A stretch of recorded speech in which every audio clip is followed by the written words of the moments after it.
Hi, I'm here today with Tammie Cumming with Next Generation Assessment, and my name is David Miller, and I am a professor at the University of Florida in Research and Evaluation Methods, and also the director of the School of Human Development and Organizational Studies and Education. And today, for our web bite, we are going to be talking about diversity, equity, and inclusion, and privilege in higher education. Thanks, David. I'm Tammie Cumming.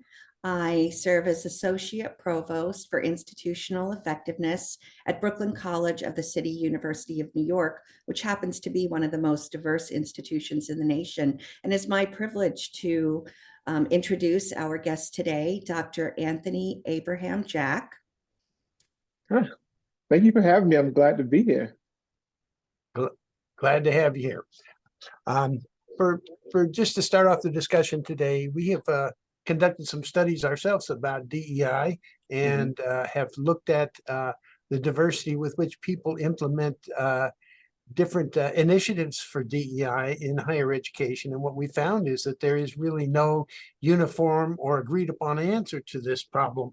In fact, many different institutions implement very, very different solutions or potential solutions anyway to thinking about DEI on their campuses. And so we see a lot of colleges doing a lot of different things. So I was wondering, could you comment on what kinds of DEI initiatives do you think are most important, considering that different colleges have different contexts and different groups of students? I think it's important to start off by saying there is no one quick fix, right? There is no, one program, one initiative, one anything that's going to do all the work of DEI for an institution, right? Because there are some that there are some programs that are more attuned to address the historical legacies of exclusion of that university, whether it's on campus or how that university has shaped the town gown divide, right? The neighborhood, right? Think about schools like Yale, Chicago, that have a very unique and troubled history with the surrounding area, right? On one end, right? So thinking about the historical legacy of that, is it, programs that address that hold leadership accountable? I think about the work of historian Eddie Cole, who wrote in the Campus Color Line, professor at the University of California, Los Angeles, and looked at how presidents use their power to be very, very engaged in shaping policies, both locally and nationally. And it almost seems odd, to put it bluntly, in an era now where presidents are much more towing the middle ground at every step of the way, right? And then let's not even talking about, well, how do we engage students, right? Do we engage students directly, or do we work on practices that diversify the faculty and the staff and administration of the university so that there's greater knowledge of and experience with the life of those who are coming in year after year? So there really isn't a one quick fix. And I'm currently an assistant professor at the Harvard Graduate School of Education. And one thing that I love about being at a professional school is that we do this kind of development work with incoming leaders. The Ed School has hosted new college presidents and their new college presidents program for years. There's also other professional development programs for senior staff, like the provost, new dean of students, and other individuals. And when they invite me to participate in those programs, I always center the student experience, right? I'm a qualitative researcher who sits down with students for hours, right? Whether I am at an event with them or I'm sitting with them in an interview. And I want to get what is their experience? What is the everyday, the mundane? I want to study the mundane. I want to study the everyday things that we so often overlook because it's like, we don't really care about that. We care about these big picture moments.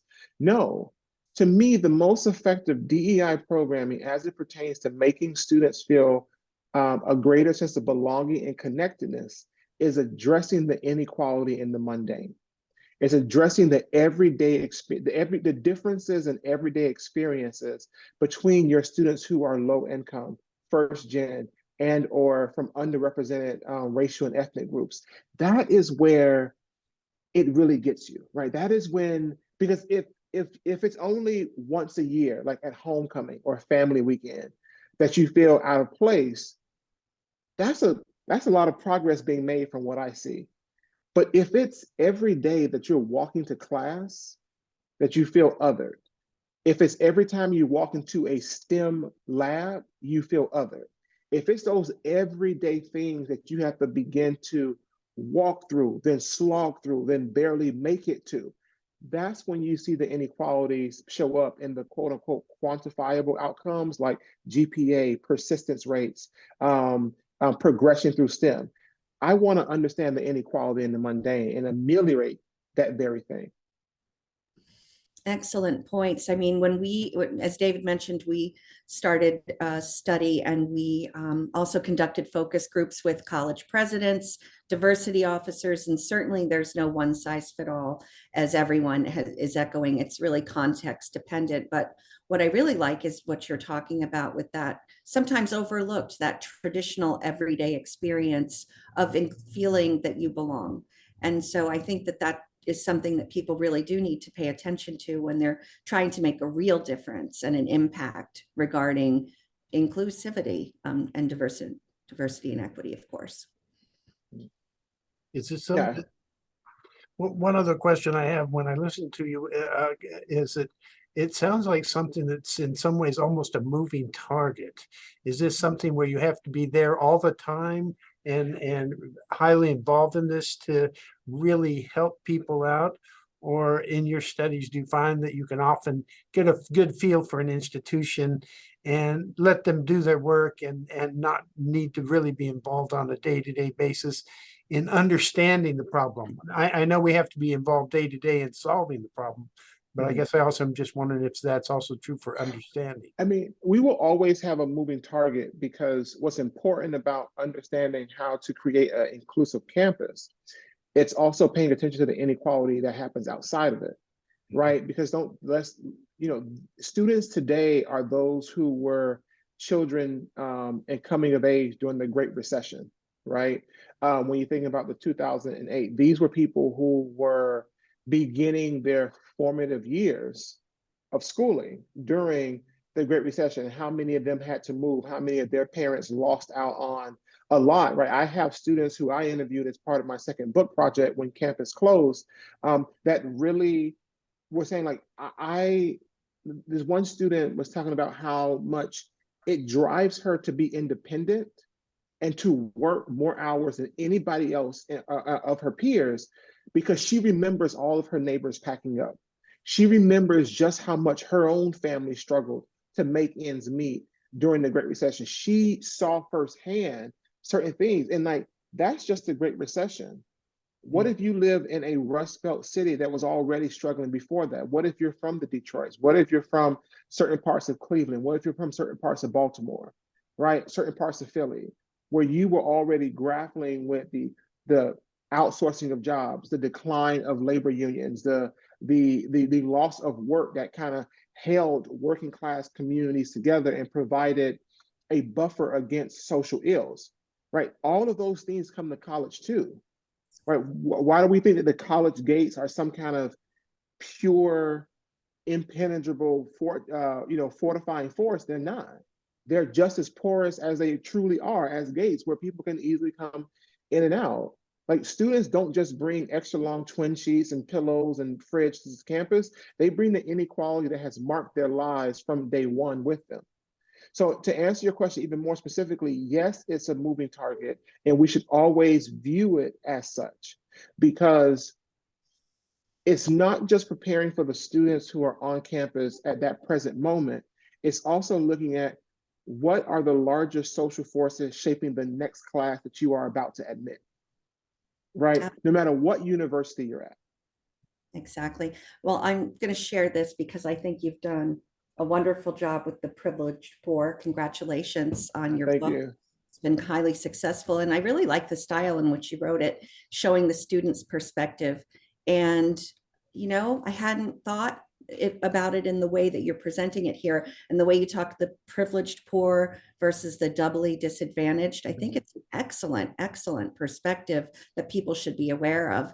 So after reading your book, what would you want policymakers, because that's definitely clear in here. People need to understand this on a big scale. What would you want policymakers and university leadership to take away with after they've read your book, for example? And I appreciate that raising privileged, poor, and doubly disadvantaged into this conversation, because the project itself was about uncovering a hidden diversity on college campuses. Right, the privileged poor are lower income undergraduates who are the alumni of boarding day and preparatory high schools. And my research shows that on average, 50% of the lower income Black students, for example, at elite schools are the alumni of prep schools, right? High schools that cost $50,000 and $55,000 a year. And the double disadvantage are lower income students who attend local, typically distressed public schools. And really want to show that there is this overlooked diversity that really underscores just how hard it is to make it into and make it through higher, whatever institution of higher education that you have. And they have shared beginnings but live ever more divergent lives to campus. And so the first thing I will say to people who are involved in policy conversations, and especially based on my research, is qualitative modes of inquiry are central to a fundamental understanding of the inequalities that we grapple with every day. So much of the policy conversation is dominated by economists and those who have a quantitative approach to say, well, I can show you for every dollar you increase in this will increase too, or persistence rates in this, GPA rates in that, and not actually understand the experiential core of college life, those overlooked moments between convocation and commencement, those everyday decisions and feelings that direct behavior. Who goes to office hours? Who applies for internships? Who uses college, whatever college, to its full potential? Who does the internships? Who does the outreach? Who participates in clubs? And more importantly, who does it and why? We need to understand those questions.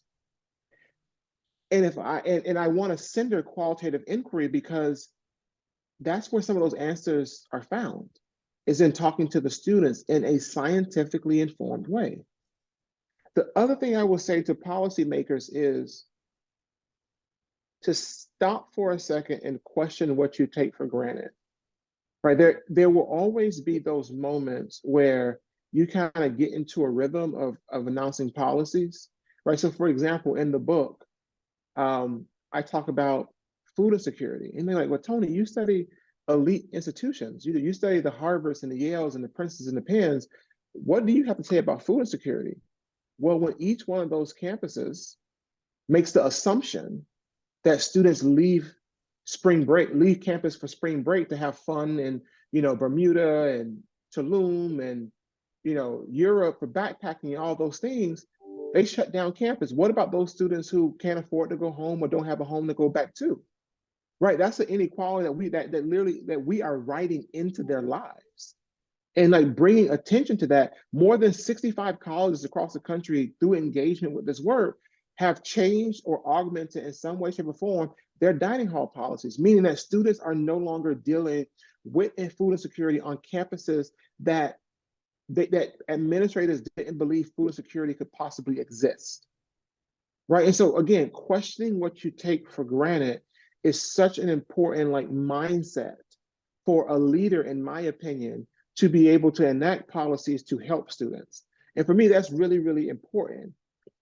Yes, I could say there are specific things that I would like to see. I would definitely like to see more training of faculty on who is sitting in front of them, so that we meet students where they are, not where we think they are or where they should be. Yes, I think we need diversification of our administrators and staff, so that when students walk into the office, that we have people, importantly, with skill sets to support them.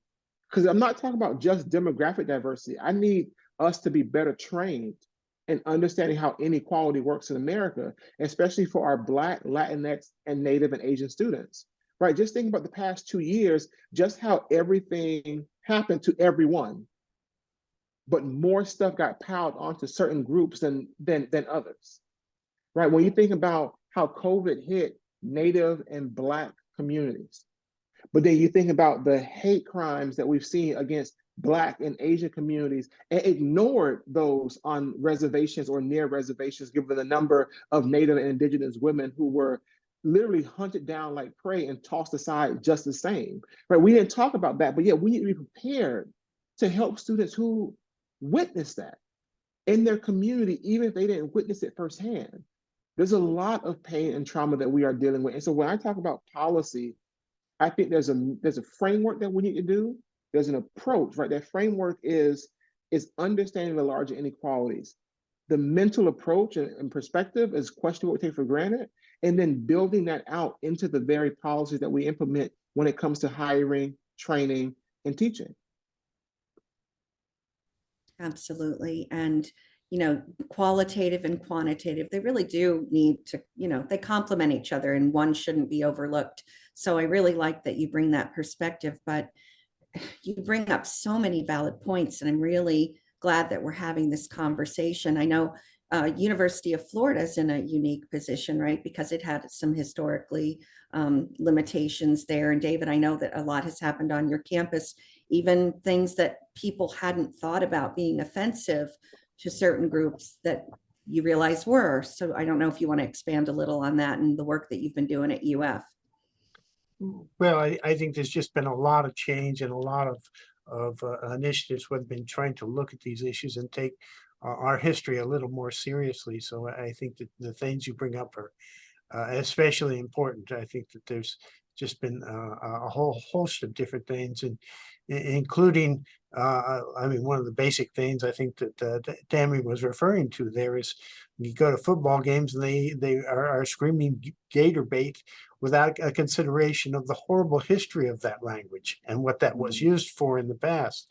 And so finally they have done that, and that's come around. And it's good to see that there are some taking a look at some of these historical and other kinds of things, as well as both quantitative and qualitative. I know that I've also led an initiative to try and build some standards for fair and equitable assessment on campus that were not there before. So it's very refreshing to hear your talk about many of these different types of initiatives, because I believe they're all very important and very central to making effective change so that all of our students are well served. Yeah, we just keep having these conversations. They're important, but acting upon the conversations, having an action plan and implementing that plan and really making an impact. Finally, the time has come. So we really appreciate that you're with us today. And until next. Thank you for having me and for continuing this conversation, uniting both those of us in the academy who are on the research side, but with policy and practitioners and administrators who are often on the same campus, but not often in the same room. Absolutely. Pleasure having you. Thank you so much. Thank you. Thank you. Yes.